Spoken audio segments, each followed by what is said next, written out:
मुरुम वाहतुकीत गुंतलेल्या ट्रॅक्टरवर कारवाई करण्याऐवजी त्यांच्या मालकांना सोडून देण्यासाठी प्रत्येकी 33,000 रुपयांची लाच स्वीकारल्याच्या प्रकरणात तलाठ्यास एसीबी पथकाने शनिवारी 28 मार्च रोजी रंगेहात पकडले. लोकसेवक सुदर्शन जाधव असे आरोपी तलाठ्याचे नाव असून त्यास लाच रकमेतील 10,000 रुपये उर्वरित रक्कम म्हणून स्वीकारताना रंगेहात पकडण्यात आले.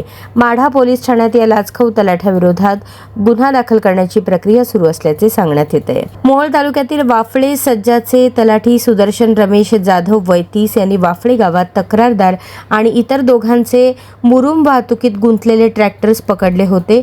मुरुम वाहतुकीत गुंतलेल्या त्या ट्रॅक्टर्सवर नियमानुसार कारवाई करण्याऐवजी ते सोडून देण्यासाठी तलाठी जाधव यांनी तक्रारदार आणि त्यांच्यासोबतच्या इतर 2 ट्रॅक्टर मालकांकडून प्रत्येकी 33,000 असे मिळून 99,000 रुपये देण्याचे ठरले होते. त्यापैकी इतर 2 ट्रॅक्टर मालकांनी प्रत्येकी 33,000 असे 66,000 रुपये दिले. तक्रारदार यांच्याकडे 23,000 रुपये असल्याने त्यांनी तेवढीच रक्कम दिली.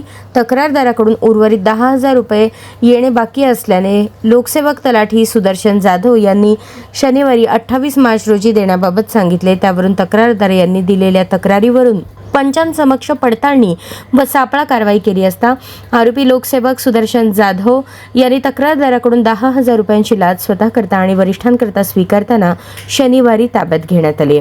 या प्रकरणी माढा पोलीस ठाण्यात सुदर्शन जाधव मुक्काम पोस्ट विठ्ठलवाडी तालुका माढा याच्या विरुद्ध गुन्हा नोंद करण्याची प्रक्रिया चालू आहे.